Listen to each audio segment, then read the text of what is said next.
All right, guys, it's Friday at noon, which means it's time for another GPP strategy session. I got my buddy Drew Dinkmeyer from ETR here to talk GPP strategy and, of course, this tough week 4 slate. Let's do it. I suffer from a debilitating condition known as atropic chokitis.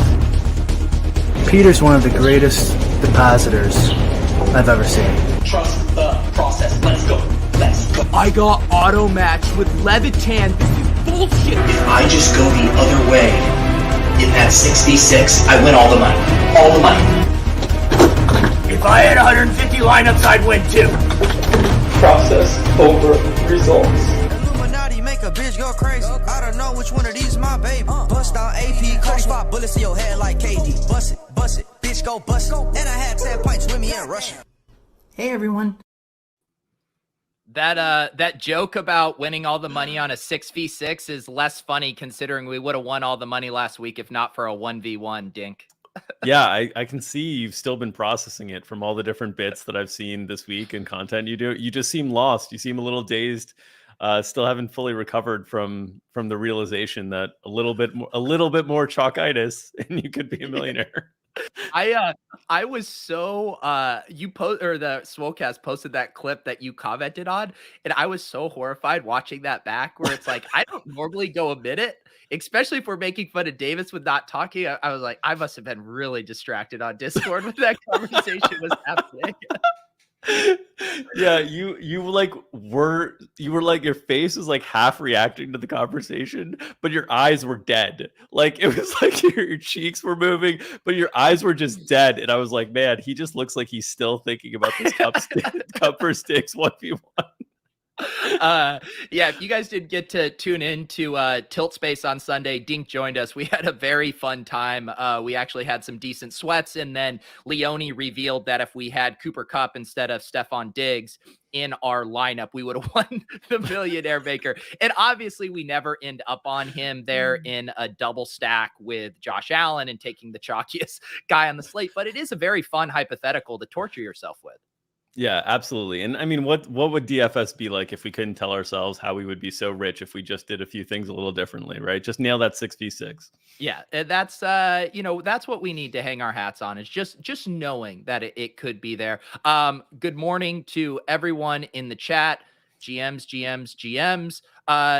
Dink, how is your DFS week going? Because I just did a couple hours here of trying to make sense of this slate, and it feels very tough to me right now. Yeah, this is the time of the year for me, especially we launched our NBA draft kit. And so I've been working a lot Monday through Thursdays on NBA stuff. And I generally sit down on Friday mornings and start to try to put together my thoughts on writing my leverage article, which I release every Friday. And so that's usually when I start to reacquaint myself with the slate. This one looks pretty challenging because right now there's a lot of different injury situations up in the air. So it's challenging to even kind of prepare for, because we're waiting on a lot of news to really kind of move things around. And I think projection systems generally are waiting to update as well with Friday practice reports. And that has an impact on projected ownership and all these different things. So when I looked at the slate kind of coming into the week, I thought, man, this looks like a slate that could set up to be pretty chalky, with like Dallas and Carolina, and then maybe the Chiefs in Philadelphia. Then early like ownership projections weren't as much on the Chiefs side of things, I think because of salary constraints. But then injuries seem like they might open up stuff. Tennessee, Gerald Everett, unfortunately, for those who joined us with Tilt Space last week, could open up cheap tight end options. So it seems like now there might be enough salary relief to like maybe start to funnel ownership a little bit towards Kansas City. So it's a tricky slate to kind of discuss. It's one that I'm still in the process of digesting. Yeah, Will Dissly did make the thumbnail. I snuck in 2 inside jokes on this thumbnail. So the Will Dissly, and then I put Dink on the thumbnail because I don't know if you heard, but people were upset with me on my Monday review. I put Bink on my thumbnail, but I only got 5th place, and people were mad that I deceived them.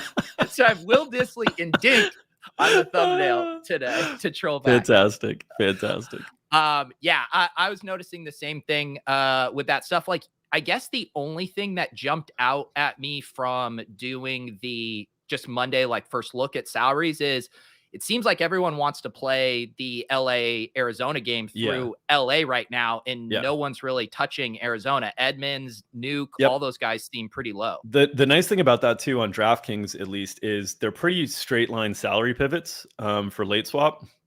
So I think Cup and Hopkins are priced almost identically. Woods and Kirk are priced identically. So in you're giving up a ton of projection, but if you're playing from behind in these GPP lineups, you have very clear late swap pivots from going from the Ram side to the Cardinal side. If you're not playing that game as like a full game stack, then it gets a little bit more challenging in terms of trying to find ways around it. But that was one thing that I noticed as well, just that the Rams offense has been such a moneymaker for people early in the season. I think they're going to keep going back to it. The price tags have not gotten outrageous on those. And so that looks like it's going to be one of the really popular games. I don't know if it'll be the game that I'm looking to. I think it's going to be, because I think there's not a lot in that 4:00 late slate that I feel good about swapping to other games. There's other players, but as a result, if I choose to stack Arizona and the Rams, I almost have to be pot committed to that, because I don't see like a great, change. Maybe I could go to like Green Bay or something like Green Bay Pittsburgh, but it's a game that, because I don't have a lot of pivots that I like as a game stack, I might be pretty light on in GPPs. Yeah, it is tougher this week because I think we've been spoiled the past few weeks to have all of these options. Although sometimes these backfire. What was the one last week? Like everyone was pivoting their Cooper Kupp to DK Metcalf, and then DK Metcalf comes in higher owned than Kupp.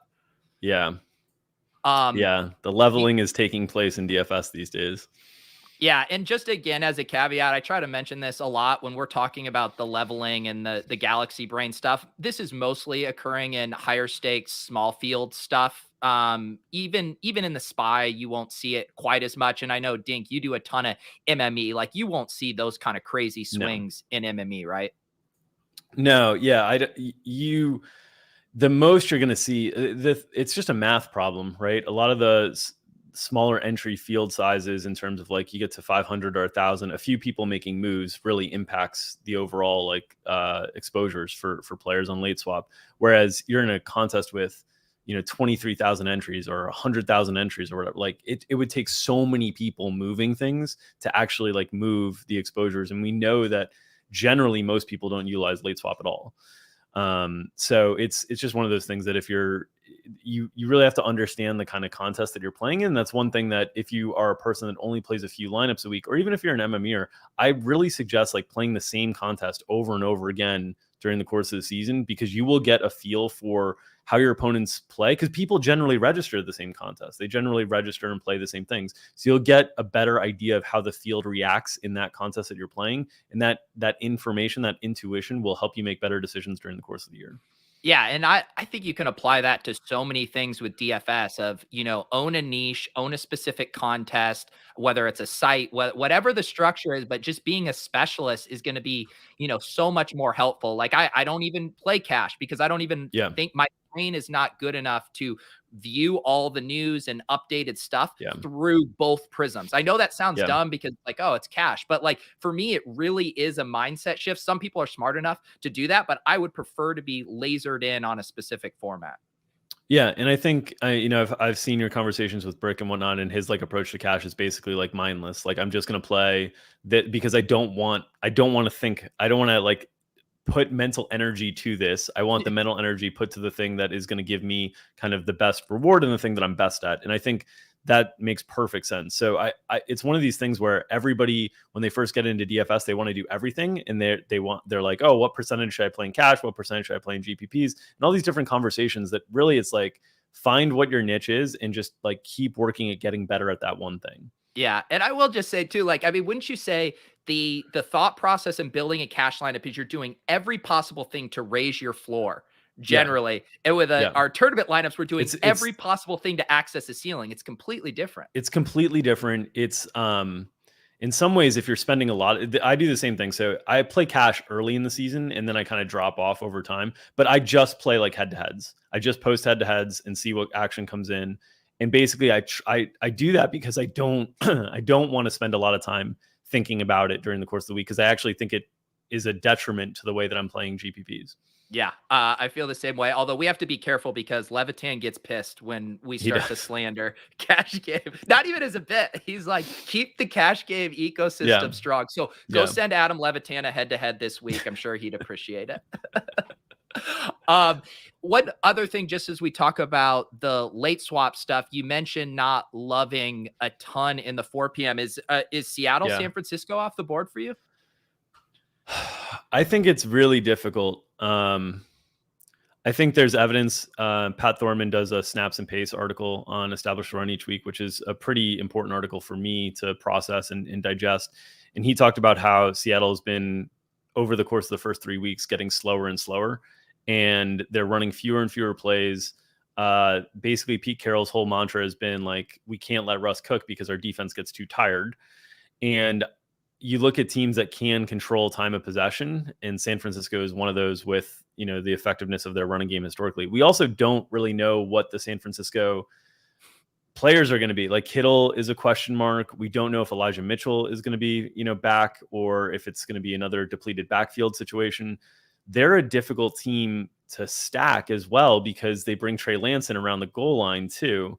So I think that game, like for mini correlations, I think the whole 4 o'clock slate is open for me for mini correlations. I think for full game stacks and where I'm getting my quarterback exposure, it's going to be tougher for me to find paths there. I'd have to make a pretty concerted effort to wanting to play Russ. And I like playing Russ, but he's tough because most of the times when he hits in a big way, it is more single stack oriented, where the production ends up being concentrated on one of Lockett or Metcalf. And so this week with a cheaper tight end option, maybe it opens it up a little bit more, but I don't think there's, if I had to say I have 100% quarterback exposure in my portfolio, what percentage of it is going to be dedicated to the 4 p.m. games and later, I would guess it's going to be sub 15%, sub 10%. I think most of my quarterback exposure is going to be early. Yeah, and there is, I guess the one thing that has me intrigued by it is just how much uncertainty surrounds that game. On Seattle's side, it's mainly injury related. Tyler Lockett didn't practice yesterday. DK Metcalf popped up on the injury report limited. We have, like you mentioned, Gerald Everett, who looks like he's going to be out. I mean, Chris Carson got banged up, so you could see a lot open up. And then, like you said, with the 49ers, with their usage has just been all over the place. Ayuk's roles growing. Kittle finally bounced back. How does that Eli Trey Sermon? So I do like your idea of leaving some room for mini correlations with that game, because a couple really nice ones might open up. Yeah, and I think those are going to, I think with the players from, like, I think people are going to have plenty of exposure to LA and Arizona. And so even if I'm MMEing and I'm creating a portfolio, I'm probably going to have exposure to Cooper Kupp, even if I'm not going to be over the field on him. And so, like, these are situations that I can clearly pivot and clearly move to. And so I think, Ayuk is really, really interesting to me with this Kittle injury, just because I think people are going to be hesitant after the first few weeks with the concerns on the usage. And this is one of those things that Mike Leone talks about a lot, where with returns of injured players and different things, where sometimes you have to play it before you see it. And I think we've actually seen a little bit of it with Ayuk, but there's enough that we've seen that is going to make the field hesitant that I think there's a good opportunity to get in there early. I think whatever happens with Seattle on the injury side, like if Lockett's sad or something like that, people are going to play Metcalf. So I don't think there's going to be a huge opportunity there. Maybe there's an opportunity with like the replacement level receivers that might get more snaps there. But it starts to get a little thin. So yeah, that's the game I like probably the most relative to how the field's going to use it in the 4 o'clocks, but it's very difficult to full game stack. It's more of mini correlations. Yeah, that makes sense. And it's crazy. Like, just in my like simple screener of, and I know ETR now has ceiling projections, but just if you sort by ceiling, and you look at ownership for basically quarterback, running back, and wide receiver, and I guess tight end too, it's like all of the highest ceiling guys are the most owned guys on this slate. I mean, at running back, I'm seeing Aaron Jones and Dalvin Cook, but both of those guys have injury question marks. You have to go all the way down to Saquon, kind of where you start to see a ceiling at not or sub 10% ownership. Yeah. And so the thing when you're thinking about GPPs is sort of each week there's different ways that you are trying to beat the field. And in weeks where the ownership gets really condensed on a few plays, I think it's pretty straightforward. You're trying to beat the field on those, being different than those few plays, right? Like that's the way to do it. On weeks where the ownership is like really efficient all the way across, I think now you have to think more, I'm going to beat the field on structure and kind of structure of my lineups. And so I'm still okay playing some of these plays that are, 15% owned, 18% owned. What I need to do and what I need to be more thoughtful of is when I'm playing those plays and those like combinations and stacks, like Dallas Carolina is going to be a game that I think is going to be utilized by the field quite a bit. You gotta be conscientious of what your total ownership in that lineup is, and where you have points of leverage that can really differentiate. And so I think each week, sets up a new challenge. And the first week of the season, we had a lot of like really condensed chalk. Last week, we had a decent bit of condensed chalk as well. This week, it feels like it's going to be a little bit more spread. It seems like it's getting a little bit more spread each week and a little bit more efficient each week. Yeah, no, this just in this early run looks like the most efficient that I've seen. Is that Creed asking, do you hand build most of your GPP lineups? I seem to have more success that way. So yeah, I hand build mine. I make 3 to 4 on my own, and then we make 3 to 4 with the tilt space guys. Dink, you're an opto bro. Yeah, I'm an opto bro. I will hand build my higher stakes GPP lineups that I'll cycle through some of the like the juke and in the the wildcat when they had that on DraftKings and different things like that. Because those I do want some like control over exactly the type of build that I want.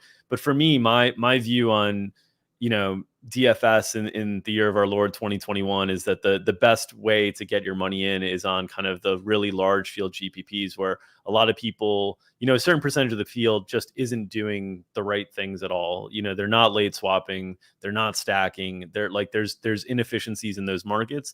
And I believe in trying to find like asymmetric upside situations where you can invest a little and make a lot.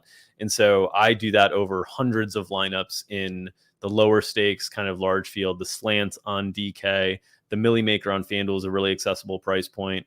Those types of tournaments, the Flea Flicker on DraftKings is a $5 that I can MME. Those types of tournaments, I'm trying to, and basically I can get, 15K or so out a week in like relatively smaller entry points. And then if I have a lineup out of my 500 or whatever that funnels up to the top, I can make the whole year, Yeah. And one thing I talked with Drewby last week, and I know listening to Blender, he does it this way, that even if you are hand building, to use the optimizers to kind of guide you in the right direction. Yeah. Because I know one thing that a trap is, if you are just purely hand building and you're galaxy braining, getting all this leverage with the ownership, you could be sacrificing way too many projected points. So using the optimizer, and you can set your rule, you can set it with your double stack and bring back your mini correlations, but you just get an idea of at least jamming in the most possible points within those correlations, and then you can tweak from there, make your 2v2s, get your leverage. But that's a thing that I forgot to do the first couple weeks, and I quickly adjusted to that because I do think I was leaving too much on the table. Yeah, and that's what I'll do. I'll run my portfolio of lineups before I do all my hand building, and from running my portfolio and like tweaking everything to get it to where I kind of want it, I can tell like which stack combinations are funneling up as the ones that are going to be considered the better leverage points for me based on projection and based on ownership constraints that I'm using. So that immediately starts to kind of guide me like, okay, these are the areas where it looks like. And last week that was a lot of Josh Allen doubles, like, and that wasn't my intention when I was going in to make, like, I wanted to have Josh Allen. I thought he was one of the better GPP plays on the slate, but it wasn't my intention to be like, this is going to be my highest leveraged player on the field at the quarterback position this week. And then as I'm running the opto over and over and over, I'm like, oh, I'm getting a lot of Josh Allen. This is probably where I should be looking. Yeah. And that is really nice when the math can also back up your gut instincts. And then you see, okay, ownership isn't out of control. When those stars align, you're probably onto something. Although sometimes too, when it does all align, you're like, wait, is this goes back to the leveling? Is everyone else running their optimizers? Is everyone else reading Dink's column? And now we all have the same thought. Yeah, that's the tough part in those like smaller field, higher stakes tournaments, because you are getting more educated players that are actively utilizing swaps and different things like that. We've seen that a few times on the higher stakes stuff where people have like set their whole lineups up for those late swap days where there's a lot of action in the 4 o'clock games, and then the the ownership projections are just, they're not worthless, but they're certainly less useful when you're competing against a field that's more likely to be thinking through these same decisions that you are. Yeah. Evan here says, every time I go to late swap, I can't talk myself out of it, of what I thought was the best play in the first place. Make me smarter, please. So I'm sure Dink has a far more insightful answer here, but the way I think about it is, what was the best play when you submitted that lineup might no longer be the best play in the context of what your lineup has done so far, and in the context of what your opponent's lineups have done so far. Yeah, so that's 100% the right way to think of things. And then the other thing that I just stress for people, this is what I'm going to write about today in Leverage, is basically that I think in general everybody's too scared in GPPs, and I think in general everybody is.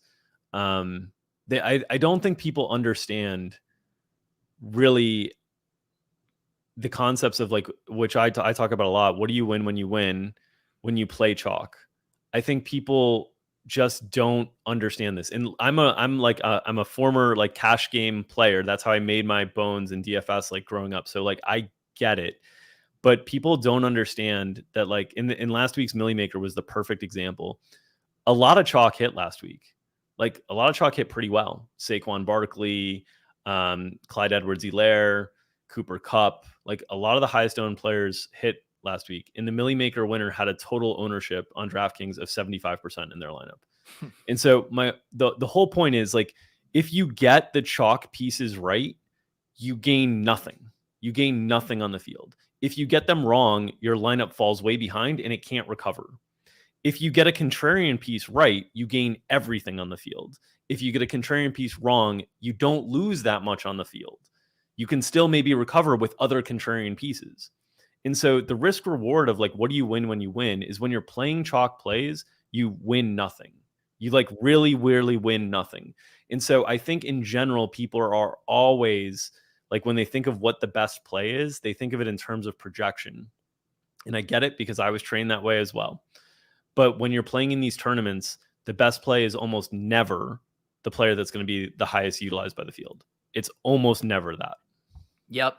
And I think you could, I now kind of get, I used to be the same way. It was so hard for me to get off of it. And now I kind of get a perverse pleasure of knowing like I'm behind, I'm going to get super weird. And if I happen to hit this one outer, I mean, here's another example to make an analogy to poker, right? Like when you are in a tournament and you get a really low stack, like you're getting blinded out. You have to make a move. You might not even look at your cards, but if you're on the button and it folds around you, you're jamming. You're just throwing your chips in because you are no longer playing your hand. You are playing the dynamics of the game in the tournament, and you are trying to do a Hail Mary to win something back. And it's the same way with these things. It's like your chips are now down. The other opponents at the table have more chips than you. So what are you doing? You're no longer looking at what you started with. You're just playing the game, which in this case is switching the players here to try to get a leg up on the field.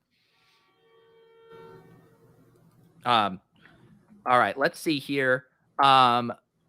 Brandon says, how do you approach weeks like this that lack clear value? I mainly want to know if the big dog is going to crush me or fade. I mean, I'll handle the last part and Dink can handle the first part. The big dog will crush you. If you fade him, that's just a law.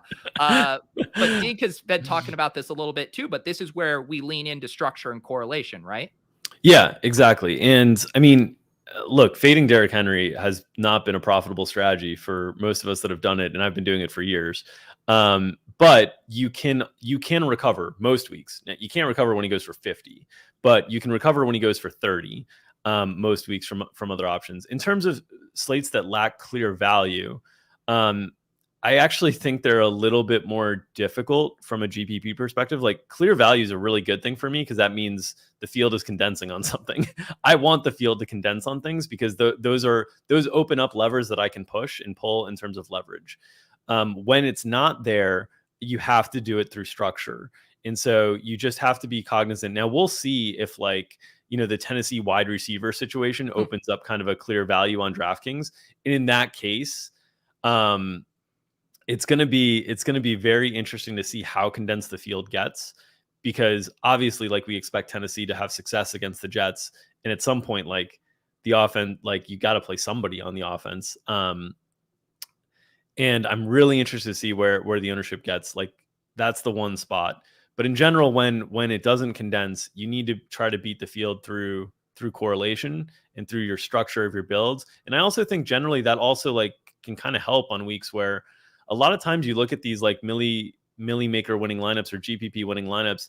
It's a lot of options in the 5 to 7K range, you know, that end up going for high 20s. It's not often like these kind of barbelled approaches on builds where you've got like an 8 to 9K player and then a couple 3K players. That's usually not what's winning tournaments, because usually the good 3K players are identified by the field, and it's hard to separate from the field. And so usually these 5 to 7K guys is where to kind of make the money. And if you can find stacks and game stacks that have like a slew of those are usually pretty profitable points to push on. Yeah, poor Levitan writing his cheap wide receiver volume article. I mean, what a chore that's been the past couple weeks. It was a tough go this week. I mean, he had listed in there like guys who were like 4,900. Manny Sanders. I was like, oh yeah, all right, we're really cheap now. Yeah. Even again, looking at my screener just for guys showing value, like you said, yeah, Emmanuel Sanders, a little bit of value, Darnell Mooney, a little bit of value, Mecole Hardman, a little bit of value, but I mean, not a ton of value from a points per dollar perspective there. No. Let's see here. Why don't we, wow. John says no more flag plants. These guys don't understand the thesis of the flag plant is for 1 out of every 10 of them to hit. So my flag plans have been during showdown season is where most people are probably following along with the flag plans. Last night I flag planted DJ Shark. I killed him. We've already established you have far too much power with this. I know. I couldn't bring a fractured ankle back to life, unfortunately. And I flag planted some cheap tight ends. I also flag planted Aaron Jones 60 ball. So, it's 0 or 60. Everybody knows the rules. And the same thing, like on the main slates, I had Mark Andrews last week, which was a tight end winning play in the Millie Maker lineup, I will say. But yeah, the flag plants are meant to be plays that are, low percentage plays in terms of how they're going to hit. But when they hit, you get paid off big. That's my whole thing. Like if you want to play DFS tournaments, you got to get comfortable losing. Like you're going to lose often. The key is not how much you win versus how much you lose in terms of percentage of slates. That is not how to play DFS GPPs. The key is that when you win very big. And that makes up for everything. That's the whole key to playing DFS GPPs. And that's also why I'm allowed to say I binked when I get 5th place, because it's very hard it's very hard to top bink. 10. For me, that's a bink. It's a Pete adjusted bink. Yeah. Why don't we, I'm just going to pull up here. We were mentioning looking at kind of optimizer stuff just to see where we're at on this slate. We can start to see what kind of some of the chalk is going to be. As Dink said, we have so much like practice uncertainty and stuff with ownership and projections that are going to update. But I do always find this instructive. And like Dink was saying, if we can start to find some spots where we might be able to leverage the field. Now, I love seeing my cover boy, Will Dissly, show up here. But I don't want Will Dissly to be chalk. I want him to be our little secret, Dink. Yeah, I don't know that that's going to be a thing. Everybody loves the cheap tight ends. I blame Levitan for this too. This guy's been fading Kelsey for the last 5 years. He's trying to he's considering prop bets on the under on Kelsey, and I was like, just dude, stop. Just please go get yourself some help. The man's been beating you down for years. But I think cheap tight end will be another favorite approach this week. Like you look at the tight end position, and basically outside of Kelsey, it's nobody that you feel comfortable with, right? And we might lose Kittle as well. So I think on DraftKings, the cheap tight ends are going to be pretty popular. I don't know how popular they'll be because I do think they'll get spread amongst a few of them. We could get like Ferkser in that mix for Tennessee if their passing game's really depleted. Dissly, Evan Ingram, if the Giants' passing game is really depleted. Those names could all draw attention. And so I think, I think tight end is one of the easiest spots to get away from chalk, just generally.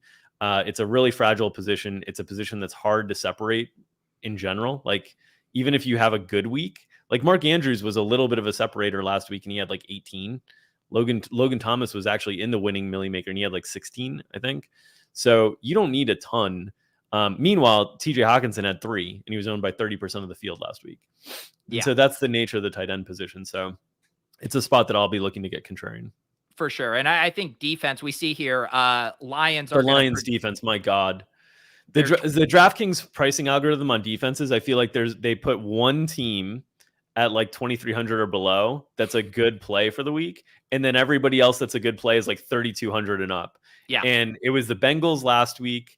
Maybe Tennessee you could have argued for a little bit as well. This week it's Detroit, coming after Justin Fields' 9-sack game last week. They're the cheap D that's going to, I mean, they might be 30% owned in the Millie Maker. Yeah, and like Dink was saying about tight end, I mean, you can't in tournaments eat the Lions chalk defense. It's basically like one you can just full stop X out of your builds no matter what.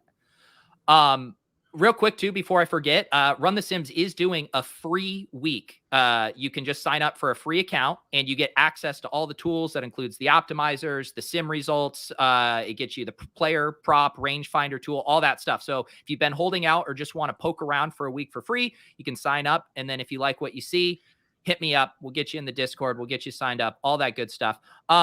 Anything else jumping out to you here? What's your take on Chuba? Because he's kind of in an interesting price range along with DeAndre Swift, David Montgomery, who's going to be popular, Gibson, if he gets healthy here. How are you thinking about him? Because that's also a super nice game.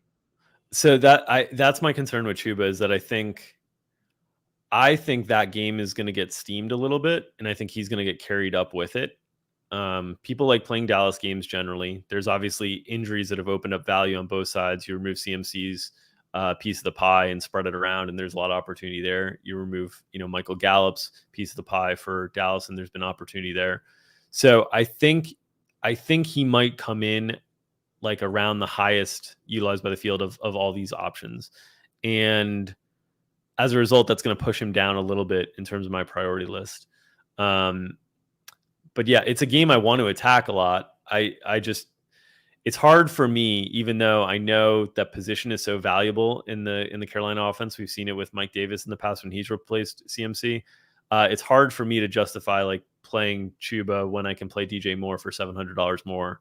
And I think DJ Moore has a substantially higher upside. And I'm also a little bit like, I don't know that Chuba's that good. Like that's another one of my concerns, that I know like running back talent doesn't really matter, but I'm concerned that we might be giving him all of the workload when Royce Freeman might work in more than we're expecting. Yeah.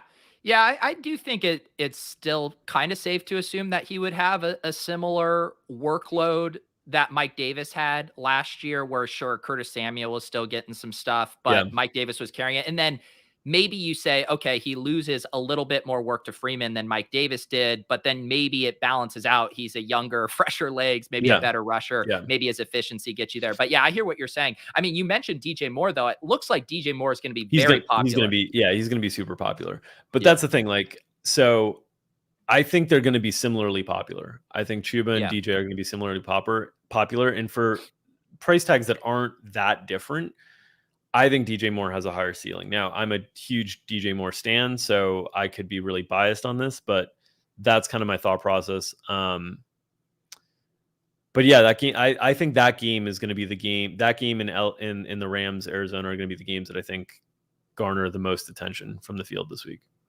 I do think, we're seeing, obviously here at RTS, we're projecting Henderson to play, which it sounds like he is trending in that direction. But the combination of him being on the injury report, not playing last week, all of the ownership going to Kupp in Woods, he kind of sets up as a nice way to get access to that game. He does. It's going to be very interesting to see what the final injury tag on him is going to be. I'm guessing he's going to get a questionable tag. Yeah. And the questionable tag for a late game, when running backs are somewhat thin in the late game options, I mean, they're not terribly thin, but around his price point, I guess you could straight swap to Sony, but I think he's going to be pretty modestly utilized by the field. And that's the type of guy that you get a lot of leverage on the receivers that are going to be heavily utilized by the field. It's still in the same game environment that is attractive for all the reasons that the field is playing the wide receivers, those are usually like really good plays. I flag planted Darrell Henderson week two when they played Indy. And he did fine. He ended up leaving the game a little bit early after scoring, but that type of play, when his receiving teammates are really, really heavily utilized by everybody else is a great leverage play.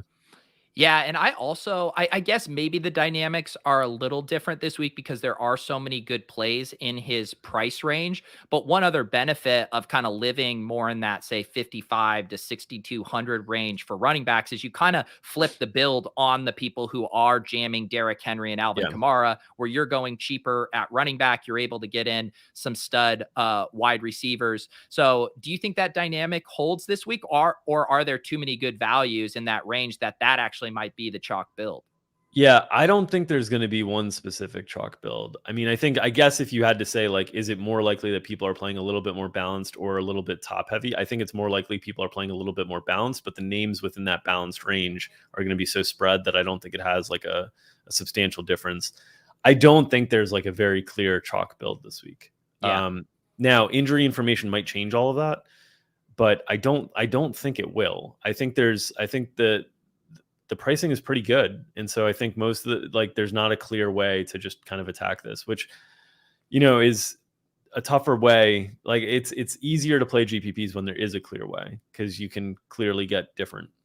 Yeah. I saw Schmohawks here asking, is Robbie Anderson worth a look if we want to stack that game? Let's talk through how, if there are any angles to play that Carolina Dallas game, because obviously all the guys we want to play are very popular. Yeah, I think Robbie's going to be the name that most people go to, maybe Terrace Marshall, in terms of ways to be a little bit different there. It's very tough because the volume just hasn't been there at all for Robbie, and he's not even on the field as much in two wide receiver sets right now because they like Terrace Marshall's blocking. So it's not like a big route discrepancy between Marshall and Anderson. And they're both projecting right now for like enough ownership that it doesn't look like there's a ton of value.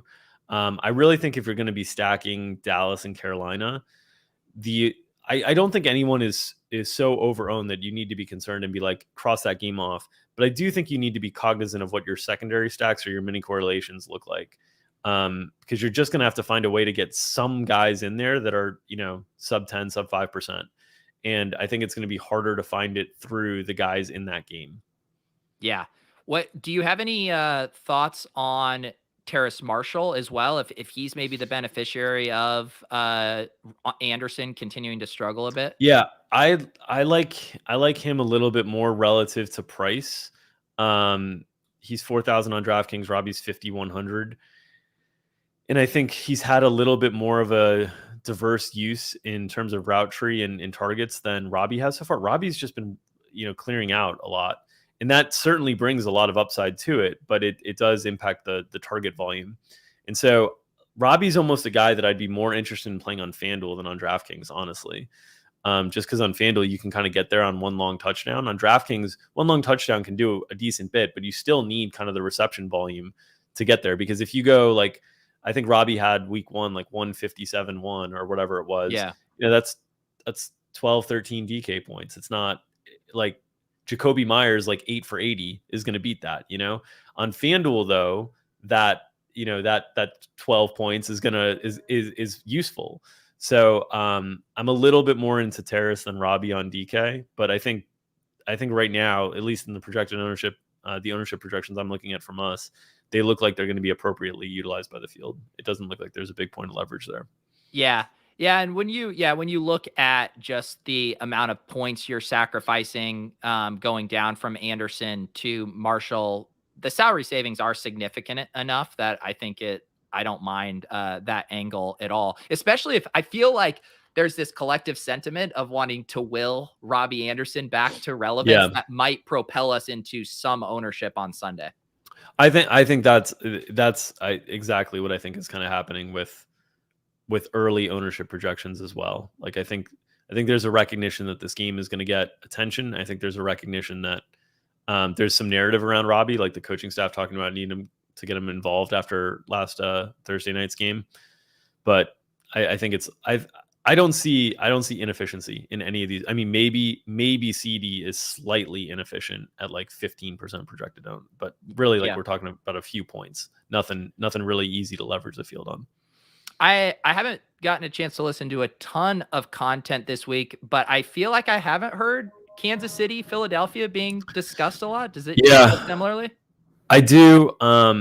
In early ownership projections, this is the thing that I was kind of saying at the top, where early ownership projections have that game pretty underutilized and really attractive. My concern is that if all this value opens up that makes it really attainable, that people are going to play it. Now, I do think people are more likely to play the Hurts side than the Mahomes side. As I already loaded in here, a skitty stack and then the double no Mahomes coming back. So I think those are the highest upside lineups of the combination. Like I think Hurts' ceiling is similar to Mahomes in the right environment, and I think the cost savings allows you to get more upside in your lineup in other places. But there's two games that stood out right away for me. Well, maybe three, but really two that like had my attention most, and this was one of them. Now, the caveat is I am just concerned that enough value opens up that these start to be more attainable, and then the inefficiency is lost.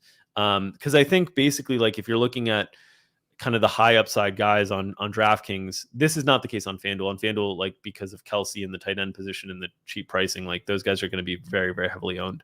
But on DraftKings, like because of Kelsey's price, because of Tyreek Hill's price, those guys are coming in for like sub 10 projected ownership early on, whereas like guys that are a little bit cheaper than them that have, in my opinion, weaker ceilings than them are like 2x the ownership, like 16, 17, 18%.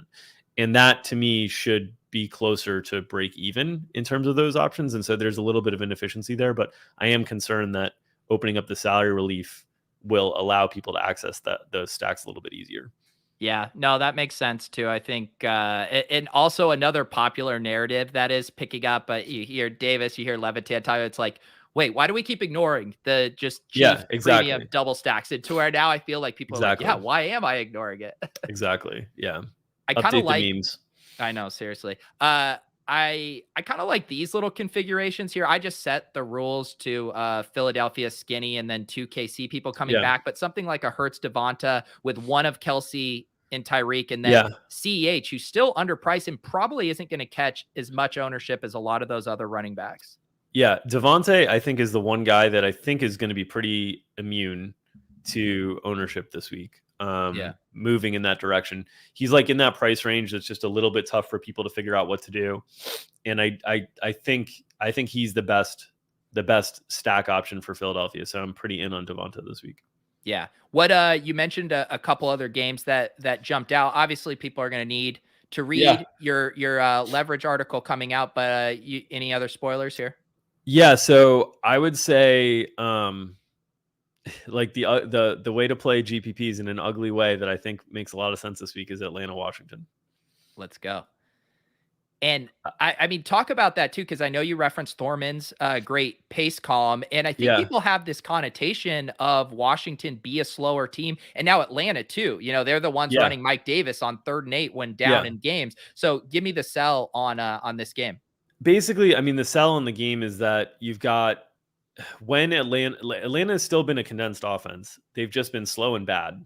So if they ever pick up the pace and are successful, we know where the production's going. It's going to Ridley, it's going to Pitts, it's going to Mike Davis, maybe a little bit of Cordero Patterson.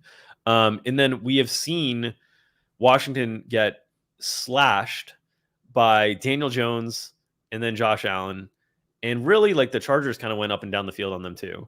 And so Washington had this reputation as being like a really tough defense coming into the year, and they have a very good pass rush still, which is a very big concern for the statue that is Matt Ryan.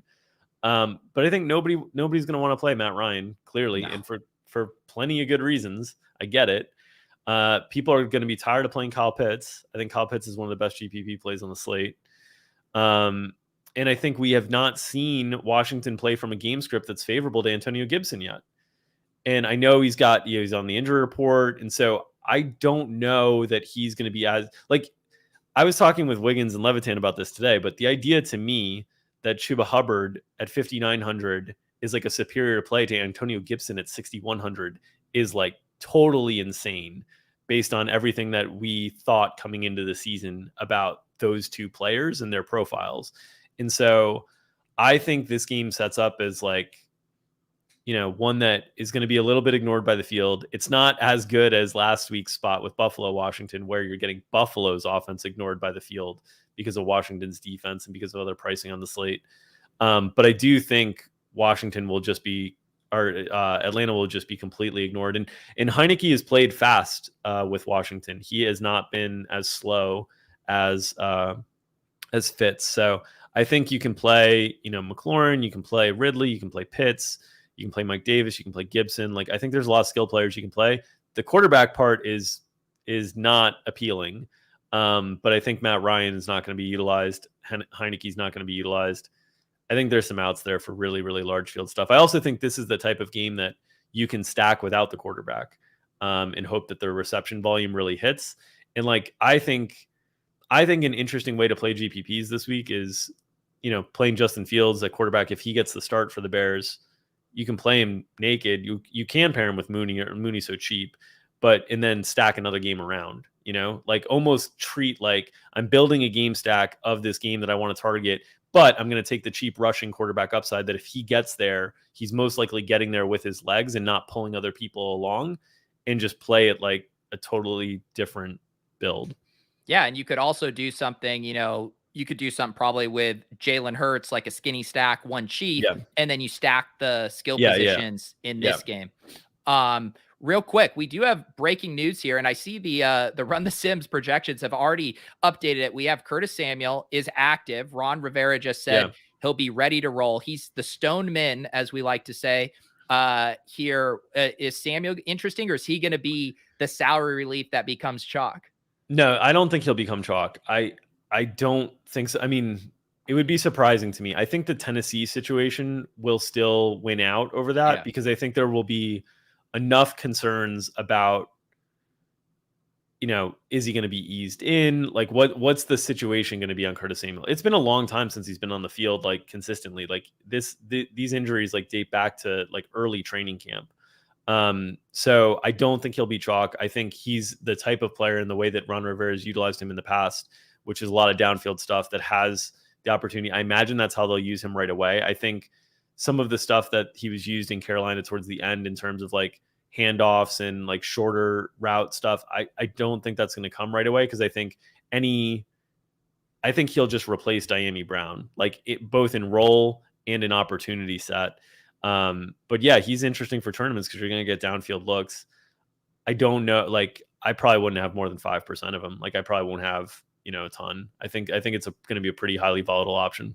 Yeah, I think that makes sense. What do we think about playing Mike Davis till we're broke? I think I'm working on it. So yeah, I mean, he's 5,100 this week. I think that's been a sweet spot for running back pricing for years. Like, pass catching running backs on DraftKings in the low 5Ks has just been such a print fest. And we saw it last week with CEH. It's just like, you don't need a ton to get there. And if you have a good game, it does actually separate you a little bit from like it puts pressure on the 6 or 7K guys to have an incredible game. So like, just because of the way that upside is in the NFL now, it usually comes from the receivers.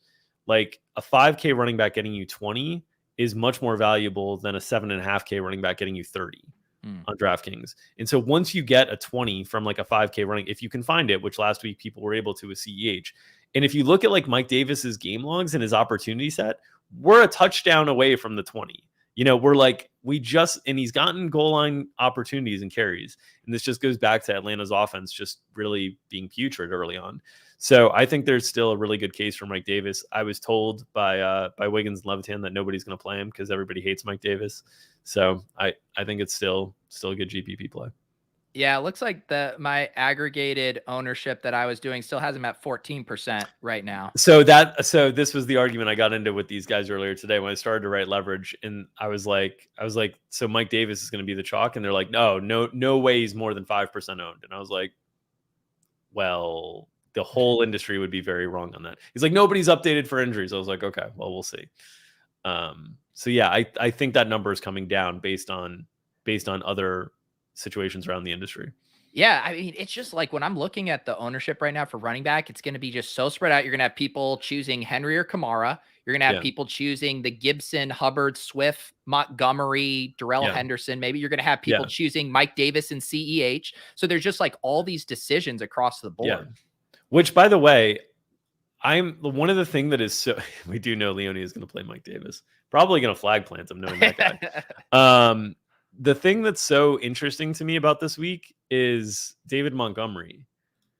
Like, how is everybody so excited to play the Lions defense and so excited, like in things like Justin Fields, like everybody with the benefit of hindsight is like, oh, Justin Fields was a terrible play last week. You should never play a quarterback with a team total that low and all these different things. Like, how is the sentiment gone from that to like chalk David Montgomery? I'm so confused on this one.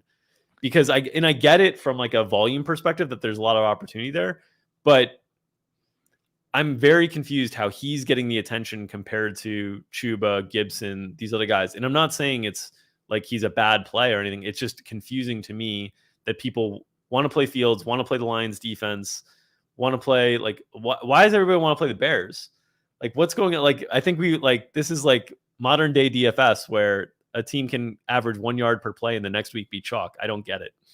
Yeah. Is the thesis for people that, okay, the pass game, looks poor right now. So all the Bears are going to do is run the ball. I'm just trying to figure that out too. Cause it doesn't make sense to me. I don't know. It's really confusing.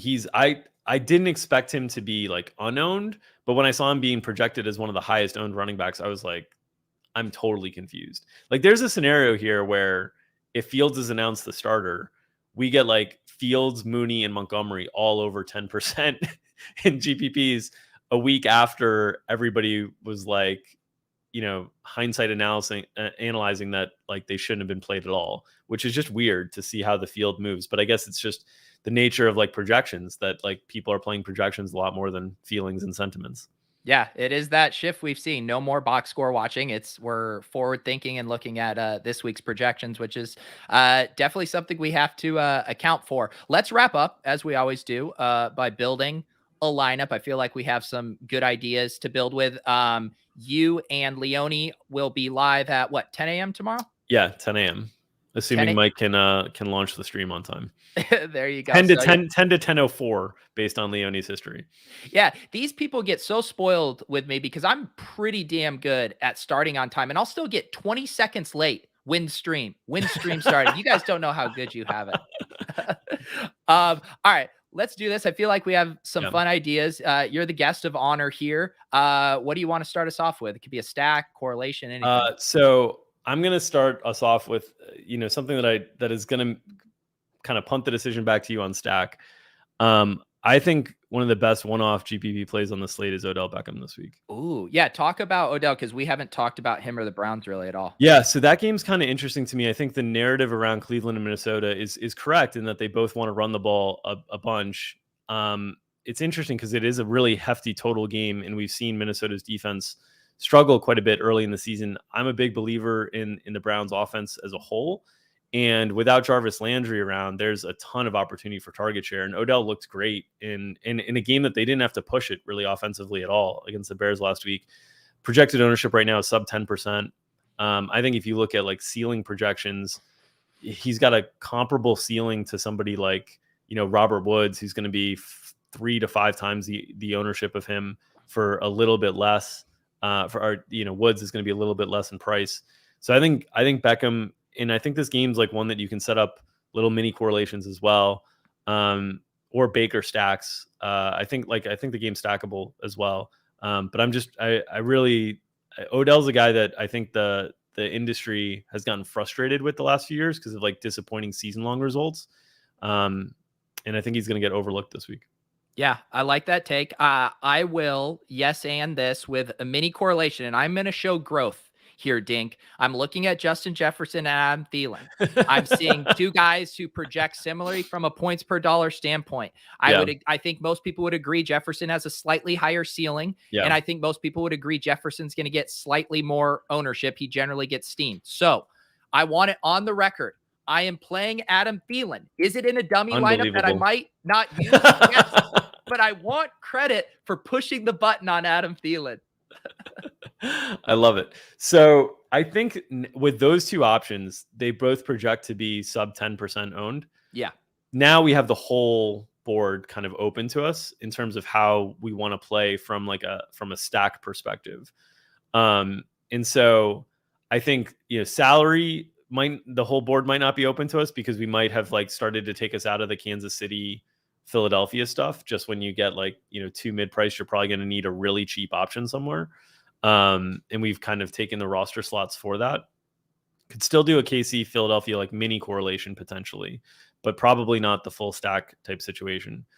So thinking through kind of where I'd want to go here, I think naturally this lineup sets up to be a little bit more of a balanced lineup. And I think we need to get away from we need to take Henry and Kamara just off the table. Yep. And so I'm going to take a guy that wasn't drafted too far beyond them the last, few weeks of season-long drafts that I think is going to be a little bit under-owned relative to what I think his upside is this week, but still not totally contrarian, and that's Antonio Gibson. Nice. That's who I assumed you were going with there. I mean, the only concern for me with Gibson is this shin stuff, but it sounds like he's questionable. He should be fine. Let's see. He was spotted going through position drills Friday morning. So that sounds solid here. I like that. You mentioned a guy that you thought was one of the best GPP plays on the slate. We'll continue with our mini correlations. Let's pay up a little bit here and grab Kyle Pitts in this game. Yeah, I love that. And so now we've set ourselves up where we've got these two mini correlations. We can backdoor stack them if we want to. We also have plenty of salary to be able to work around. So we have a lot on the table that we can play with here. I think one thing that we need to figure out is we know we're not playing this Lions chalk defense. No. So we need to figure out, a defense that we can kind of get behind. And we've already now this defense is going to be owned a little bit, but we've already sort of started to get away from this Dallas-Carolina game, right?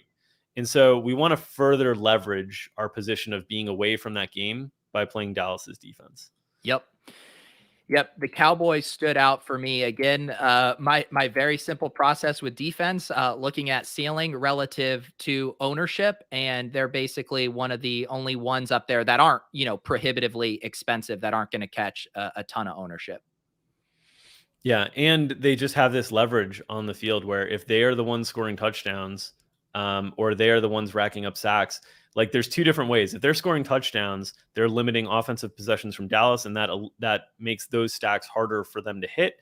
If they are playing really well and racking up sacks and different things and turnovers, they're probably slowing the game down for Dallas. We've seen Dallas play very differently based on game structure that they've been in, right? They really were very willing to just run the ball over and over again against Philadelphia and against the Chargers, not the Dallas shootouts of the past.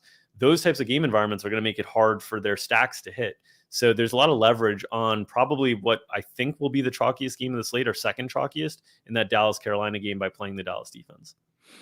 Now, one thing I'm thinking about here, just because we are running out of spots if we are doing stacks, but the other thing is it would be nice to have some optionality late.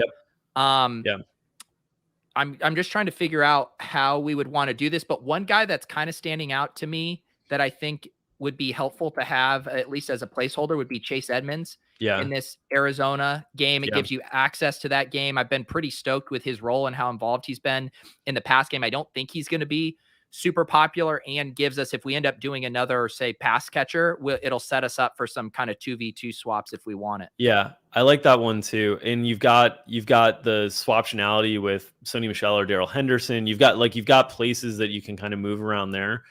So then trying to figure out, for me, where we go at the quarterback position. I actually think at this point, I think with the structure of the lineup, you start to get into a point where you're either looking at Baker Mayfield or Matt Ryan. I think those are probably the two quarterbacks that make the most sense with the structure that we've built so far.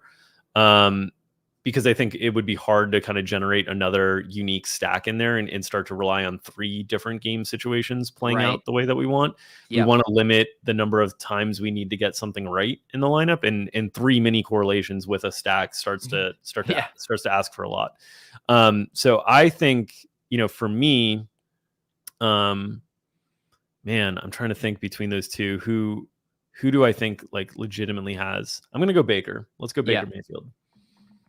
And with Baker, where does he fall for you in the skinny stack, double stack territory? Yeah. So I think the challenge right now is the receiver situation makes it really tough to double. Yeah. So I think he's pretty much a single. But I think he's a single where we can add on other game. Like we can do what we talked about before with like the Hurts single and then double a different game.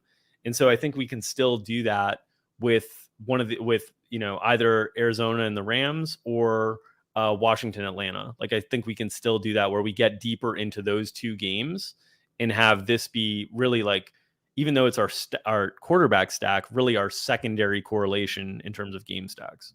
Yeah, that makes sense to me. I am just doing some math on something here to see if this would work out. I'm wondering if what we do here from a late swap perspective is you put in Cooper Kupp to have this correlation here. But like you said, we have lots of different ways we could flip it. We could go to a DeAndre and a Darrell Henderson. We could even go down to a Kirk or Rondell and go up to, say, an Aaron Jones. So, like, what do you think about leaving kind of like placeholder like that? Yeah, I think that's fine to do. I'm just trying to look at what the combinations are in terms of what our best placeholder options would be. And I'm trying to think, who do we have around? Like, who's around the 4,200 range? That is the issue. It's like I was just looking at the 2v2s and not thinking who's our actual third guy in here. So this is where we might have to rework some things around. Yeah. Because what's around there in terms of the 4,200? I'm looking now and I'm not really seeing anything. You're like down to like Van Jefferson. Yeah, that's thin at 39. I mean, you have from the early stuff. Yeah, so we're looking at the late stuff is pretty thin down there. So yeah, we might have to rework this. I think the other yeah, you're looking at it's really gross down here. What about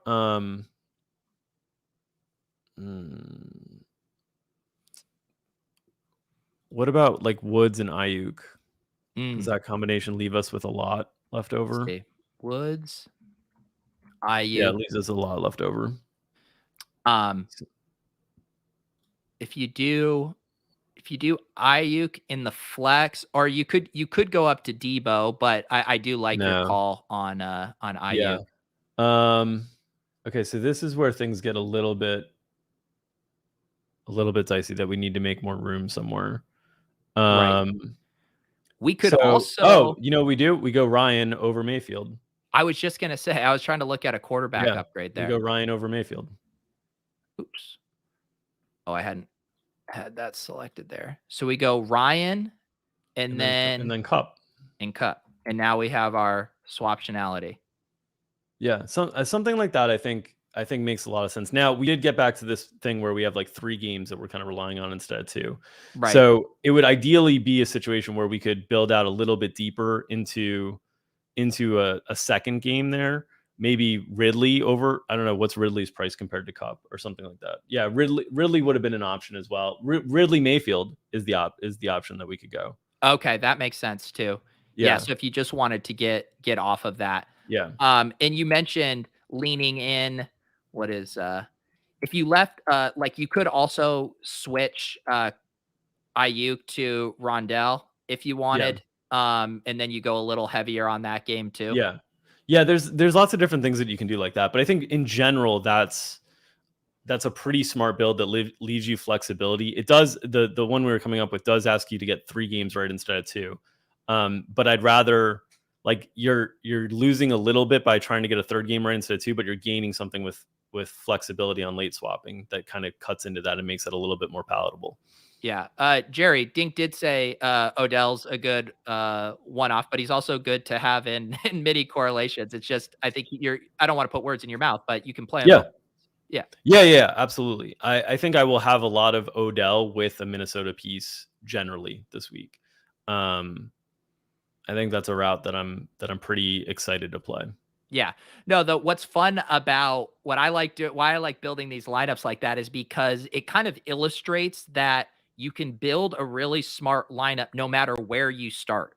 Odell could have just as easily have been our fill-in there at the end when we needed a one-off last play, but we were building from this standpoint.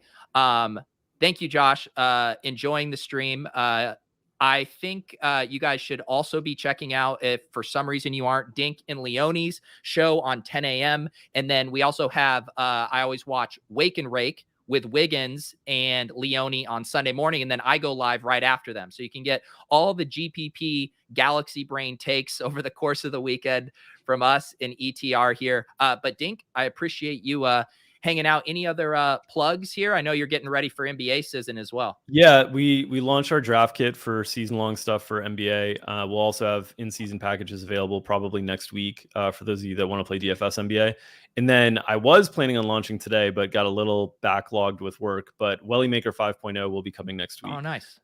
So I will be raising funds for Charity Water, a company that delivers clean, sustainable water solutions to people in need all over the world. I've been doing it for the last 4 years. The community has been incredibly generous. We've raised over $330,000 during those 4 years.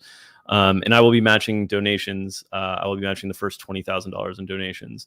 So I will be tweeting about this and all these different things starting on Monday, releasing some promo videos and different things like that. Meant to do it today, but just got a little bit behind with NBA stuff this week.